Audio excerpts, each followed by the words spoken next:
तो students equation number 2 अब आप इक्वेशन नंबर आपका 7। तो इक्वेशन नंबर 7 में आप देख सकते हो कि जो हमारा पर्पस था, जो हमने रिलेशन फाइंड आउट करना था एक्टिविटी कोएफिशिएंट के बीच में और आपकी आयनिक स्ट्रेंथ के बीच में, तो वो हमारे पास दोनों ही हमारे पास देखो रिलेशन ये निकल चुका है। तो इस रिलेशन को देख के हम क्या लिख सकते हैं, हम क्या बोल सकते हैं कि डिबाय-हर्कल जो लिमिटिंग लॉ है इट एक्सप्रेस द क्या एक्सप्रेस करता है ये, it express the variation of the activity coefficient of an ion. ठीक है, कोई एक आयन का जो एक्टिविटी कोएफिशिएंट है with the ionic strength of the medium. ठीक है, जो उस इलेक्ट्रोलिटिक सॉल्यूशन की आयनिक स्ट्रेंथ है, ठीक है, उसके हिसाब से आपकी आपकी जो स्ट्रेंथ है उस मैंने कहा इलेक्ट्रोलिटिक सॉल्यूशन की, तो उसके हिसाब से आपका जो एक्टिविटी कोएफिशिएंट है वो कैसे वेरी करता है वो ये रिप्रेजेंट कर रहा है। तो इस इक्वेशन के हिसाब से हमें क्या बोलना चाहिए, तो आगे लाइन में देखो लिखा हुआ है कि द जनरल कंक्लूजन में be drawn from the equation number 6 and 7। ठीक है, हम 6 इक्वेशन भी सॉल्व यूज़ कर सकते हैं और 7 ये दोनों ही इक्वेशन इस वेरिएशन की है, क्योंकि 6 में हमने जो वैल्यूज़ थी कांस्टेंट टर्म्स की वो पुट की थी और उसमें डी और टी पुट नहीं किया था। तो आगे हमने उसको ए से रिप्लेस कर दिया है, बस इतना ही है। बाकी जो वेरिएशन है दोनों की वो तो सही सेम ही है। तो 6 और 7 कंक्लूड करके ये बोलती है कि जो एक्टिविटी कोएफिशिएंट है आपका it should decrease with increasing ionic strength of the solution. ठीक है, क्यों ये आपका डिक्रीज करना चाहिए, क्यों, क्योंकि देखो यहाँ पर माइनस साइन है, यहाँ पर एफ ऑफ आई है, ये माइनस ऑफ आपका म्यू आपके रिस्पेक्ट में है। तो मीन्स टू से कि अगर आपका जो एक्टिविटी कोएफिशिएंट है, ठीक है, ये आपका जो एक्टिविटी कोएफिशिएंट है, क्योंकि ये आपका मेज़र करता है उस वेरिएशन को, तो इट मीन्स कि अगर हम आपकी जो आयनिक स्ट्रेंथ है उसको अगर बढ़ाते हैं तो वो जो आपकी जो एक्टिविटी कोएफिशिएंट है वो डिक्रीज़ होगा। ठीक है, जैसे जैसे कंसंट्रेशन में चेंज आएगा और आपकी जो आयनिक स्ट्रेंथ है वो आपकी अगर बढ़ेगी तो आपका एक्टिविटी कोएफिशिएंट है वो डिक्रीज़ होगा। एक्टिविटी कोएफिशिएंट क्या था, जो कि मैंने आपको बताया था एक्टिविटी कोएफिशिएंट की वैल्यू, क्योंकि वो उस डेविएशन को बताता है, उस आइडियल सॉल्यूशन के डेविएशन को मेज़र करता है वो। तो वो हो रहा है कि उतना ही वो आपका डिक्रीज़ होगा एक्टिविटी कोएफिशिएंट। तो ये तो उसने आपका जो डिबाय-हर्कल की थ्योरी को यूज़ करके रैंडाल एंड ल्यूस ने ये हमारी इक्वेशन को डराइव किया। तो यहाँ पर हमारा ये रिलेशन तो निकल चुका है, पर क्या है कि आपको पता ही है कि फिज़िकल केमिस्ट्री में जो भी हम एक्सप्रेशन डराइव करते हैं it should match with the experimental results, right. क्योंकि हम किसी भी एक्सप्रेशंस को तभी हम यूटिलाइज़ कर सकते हैं फिज़िकल केमिस्ट्री में, जो भी हमारे पास रिलेशंस हैं वो they all are matched with the your experimental data और एक्सपेरिमेंटल रिजल्ट्स जो हैं आपके। तो ये देखा गया है, क्योंकि ये जो आपका रिज़ल्ट है ये मैच हो रहा था, पर ये जो हमने वैल्यू डिटरमाइन करी ये हम एक आयन की बात कर रहे हैं यहाँ पे, आपने ध्यान दिया होगा।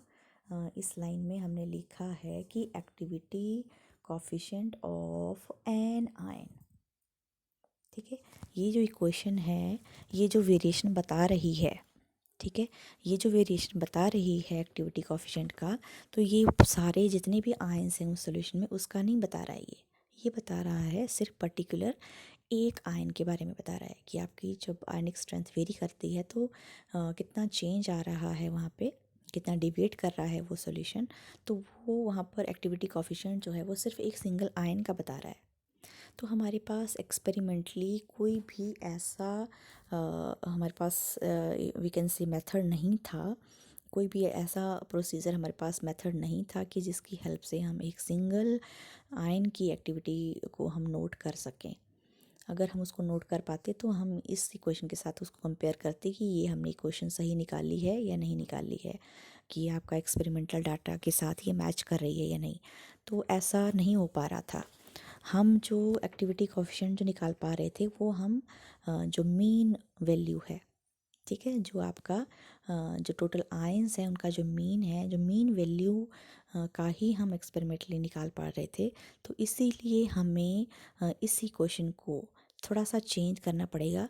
कैसे चेंज करना है, इसमें हमने सिंगल आयन की बजाय यहाँ पर मैंने आपको लिखाया कि यहाँ पर activity coefficient of an ion, तो यहाँ पर एक्टिविटी कोएफिशिएंट ऑफ हम मीन लेंगे। हम यहाँ पर अब एक आयन की बात नहीं करेंगे, क्योंकि मैंने आपको देखो यहाँ पर जितनी भी हम टर्म्स यूज़ कर रहे हैं, जैसे वैलेंसी है तो हम जेड आई लिख रहे हैं, तो हम ith काइंड की आयन की बात कर रहे हैं, ठीक है। हम यहाँ पर मीन सारे आयंस की बात नहीं कर रहे हैं, उनके मीन की बात नहीं कर रहे हैं, हम ith की ही बात कर रहे हैं। और अगर हम एक्टिविटी की बात कर रहे हैं, एक्टिविटी कोएफिशिएंट की बात कर रहे हैं, तो भी हम ith काइंड के आयन की बात कर रहे हैं। तो इट मीन्स हमें यहाँ पर ith को हटाना पड़ेगा। जो हमारे पास रिलेशन आया है दिस वन, तो यहाँ पर f ऑफ i में i को हमें हटाना है, क्योंकि हमें जो रिज़ल्ट चाहिए वो पर्टिकुलर एक आयन के लिए नहीं चाहिए। और राइट हैंड साइड में भी z ऑफ i लिखा है, तो हमें जो वैलेंसी है वो तो यहाँ पर एक ही आयन की वैलेंसी को शो कर रहा है, तो हमें यहाँ पर एक आयन को लेके नहीं चलना है। तो यहाँ पर हमारे पास दो चीज़ें ही चेंज होंगी, बाकी सब सेम रहेगा। चेंज क्या होंगी, मैंने कहा एक तो जो f के साथ i लगा है ये चेंज होगा, और एक जो z के साथ i लगा है ये चेंज होगा। तो इन दोनों को चेंज करेंगे हम, क्योंकि मैंने कहा कि हमने मीन वैल्यू के साथ जाना है। तो आगे देखो क्या लिखा है, it will be seen later that there does not appear to be any experimental method for evaluating the activity coefficient of a single ion species, so that the Debye-Huckel equation can not be tested। ठीक है, वो test नहीं हो पाई। Next page में बताती हूँ मैं आपको।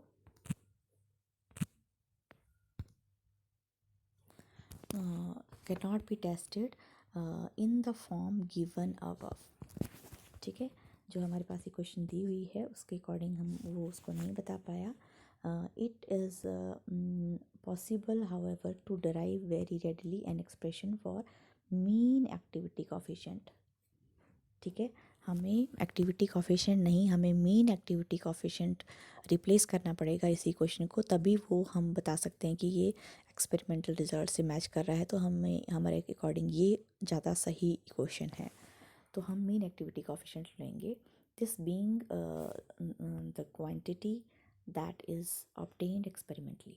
The mean activity coefficient F positive negative of an electrolyte, M positive V positive, A negative V negative is defined by the equation। अब ये क्या है, तो अब हम मीन एक्टिविटी कोएफिशिएंट की बात कर रहे हैं, तो हम यहाँ पर f ऑफ i जो लिखते थे उसको हम f ऑफ प्लस माइनस लिख रहे हैं, उसको हम प्लस माइनस लिख रहे हैं। क्यों लिख रहे हैं, क्योंकि हमने मीन लेना है, तो मीन में हमारे पास दोनों ही काइंड के आयन आएंगे, पॉजिटिवली भी और नेगेटिवली चार्ज आयन भी आएंगे। तो इसलिए f के नीचे हमने प्लस माइनस दोनों लिख लिया इंस्टेड ऑफ i, राइट। ये हमने लिखा, और ये जो लिखा हमने एक्टिविटी कोएफिशिएंट, तो ये हमने जो इलेक्ट्रोलाइटिक सॉल्यूशन जो हमारे पास है, तो उस इलेक्ट्रोलाइटिक सॉल्यूशन में जो हमने इलेक्ट्रोलाइट जो इलेक्ट्रोलाइटिक सॉल्यूशन में क्या है कि एक सॉल्वेंट में हमने इलेक्ट्रोलाइट को डिसॉल्व किया है, तो जो इलेक्ट्रोलाइट है वो हमने ये अज्यूम किया। ठीक है, क्योंकि आपको पता है कि जो इलेक्ट्रोलाइट है वो हम जब ऐड करेंगे सॉल्वेंट में तो वो डिकम्पोज होगा, और उसमें कैटायन और एनायन आपके निकलेंगे।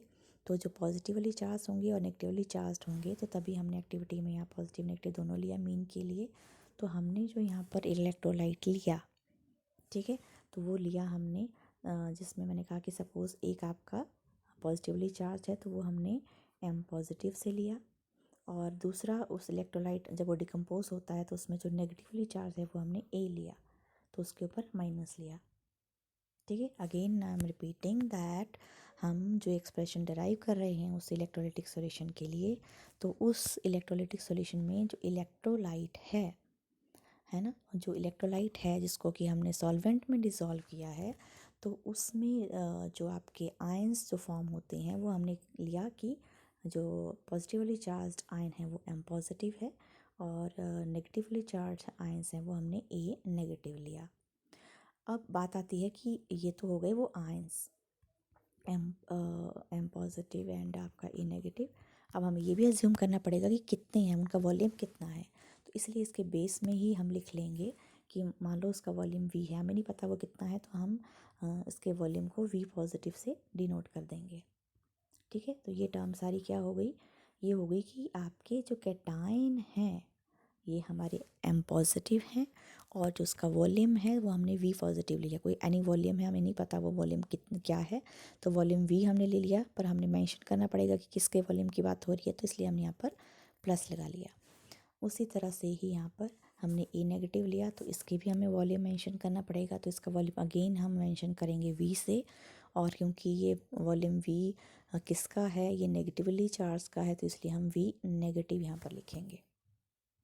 तो आई थिंक आपको अब ये टर्म क्लियर हो गई होगी कि हमने activity coefficient F positive negative लेना है एफ ऑफ प्लस माइनस किस इलेक्ट्रोलाइट का, जो इलेक्ट्रोलाइट हमने ये अज्यूम किया। तो अब हम इसका अगर मीन लिखेंगे एक्टिविटी कोफिशिएंट का, तो ये है हमारी activity coefficient F plus minus. तो मीन हम अगर लेते हैं तो आपको पता ही है मीन हम कैसे लेते हैं, तो उसके लिए हम फॉर्मूला यूज़ कर रहे हैं कि यहाँ पर ये होगा कि activity coefficient of cation plus activity coefficient of anion upon 1/v। ये आपने इलेक्ट्रोकेमिस्ट्री में ये क्वेश्चन पहले भी पढ़ी होगी कि मीन एक्टिविटी कोफिशिएंट, भी आपने लास्ट ईयर भी ये किया होगा फिजिकल केमिस्ट्री में फर्स्ट और सेकेंड यूनिट में। तो यहाँ पर एक्टिविटी कोफिशिएंट जो मैंने कहा ये हो गया, ये इसका फॉर्मूला हो गया। इनकी पावर्स में v प्लस है, कैटायन का वॉल्यूम v प्लस है, एनायन का वॉल्यूम v नेगेटिव है, और इसके पावर में आ जाएगा 1/v। 1/v ही है ये, प्लस माइनस नहीं है ये v, और ये अकेला v क्या हो गया, अकेला v हो गया आपका जो कि v प्लस और जो v माइनस का सम है वो हो गया आपका टोटल वॉल्यूम। ठीक है, टोटल वॉल्यूम हमने v लिया है, और जो आपके पॉजिटिवली चार्ज आयन का जो वॉल्यूम है वो वी पॉजिटिव लिया है, नेगेटिवली चार्ज आयन का जो वॉल्यूम लिया है वो नेगेटिव है। इट मीन्स दोनों को प्लस करेंगे तो टोटल वॉल्यूम बनेगा, राइट। तो इसीलिए हम ये इक्वेशन लिख रहे हैं, दिस वन, ये हमारी इक्वेशन हो गई यहाँ पे, that F plus V positive plus F negative V negative power 1/v।